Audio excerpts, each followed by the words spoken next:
Hey everybody, this is Mike with Freeroaming Hiker, and in this video I'm going to go over the best 5 chill hikes in Grand Teton National Park. Maybe you're not an avid hiker, maybe you are an avid hiker and you just want like a few miles just to kind of kill some time with because you've already done something bigger. Maybe you just want to poke around and you don't necessarily want to get all hot and sweaty, but you want to do a hike and see something fun. So here's a list of 5 hikes that I think are well worth doing, but that are still chill. So number 1 on the list is the Lakeshore Trail at Coulter Bay. This is an easy 2-mile round trip hike that goes along a peninsula that juts out into Jackson Lake from Coulter Bay, and it starts behind the visitor center, and you should be able to find some signs that lead you there. It goes along the north side of the marina, so you'll be walking by a lot of boats at first before you reach the peninsula. So it's a really great trail. It's wooded, but it also has a lot of beach vantage points.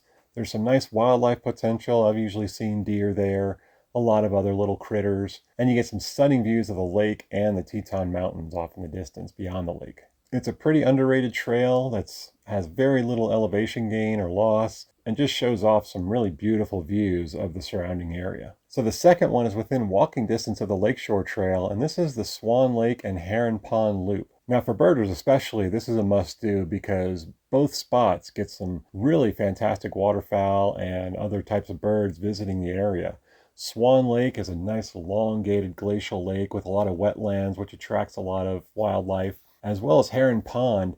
It overflows from Jackson Lake in the spring, and then it's cut off as the water levels recede a little bit, and it just has this nice calm wetland area. And both are kind of nestled into the forest, and it makes for a really relaxing and beautifully peaceful hike. And this is a pretty easy 3-mile loop. There's only one little hill that you climb up and down that's between Swan Lake and Heron Pond. It's nothing too strenuous though. It goes up a little bit, but then it does come back down, and the rest of the hike is pretty level. And then on your way in or out, you get some great views along Jackson Lake as you're walking by Coulter Bay. Now, farther south is String Lake to Leigh Lake. And essentially, you could do this as long or as little as you want. String Lake is a small glacial lake. It's shallow that connects Leigh Lake to the north to Jenny Lake to the south. The whole trail is pretty flat along the eastern side. And once you get to the north end of the lake, there's a junction where you can go left to do the String Lake loop, or you can go right to branch off to Leigh Lake. And going to Leigh Lake only has an elevation of like 20 feet.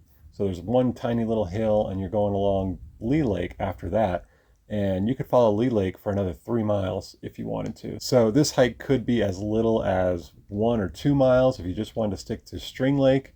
If you wanted to extend it to 3 or 4 miles that are also quite easy, you could also go visit Leigh Lake as well and then come back. Both lakes have stunning scenery of the Teton Mountains. They're right at the base of the mountains, and you get some really beautiful views from both lakes, looking up into the canyons and up at the peaks. And same thing, there's some wildlife potential, some deer, elk later in the season, and in the spring some black bears are spotted there as well as many other smaller critters. So continuing farther south would be the Moose Ponds Trail, and this is along the Lupin Meadows turnoff, but before you get to the Lupin Meadows trailhead. As the road comes past a long straightaway, the road veers off and starts heading toward the Lupin Meadows trailhead.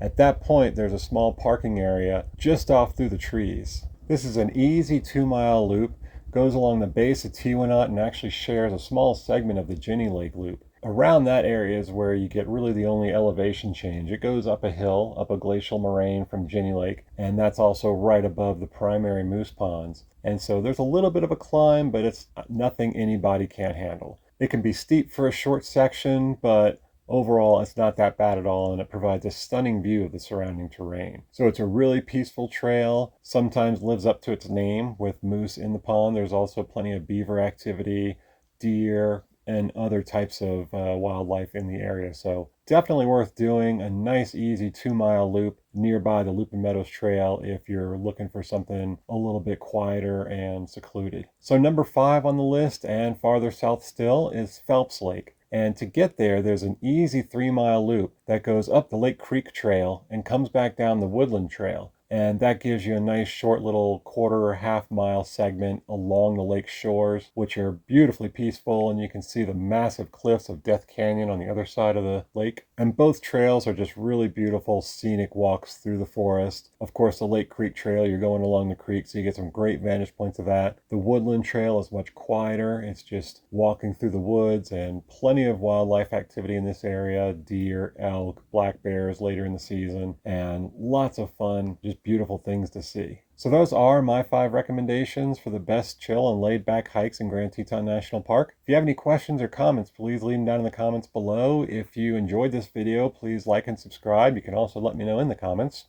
And thanks for watching, and happy trails.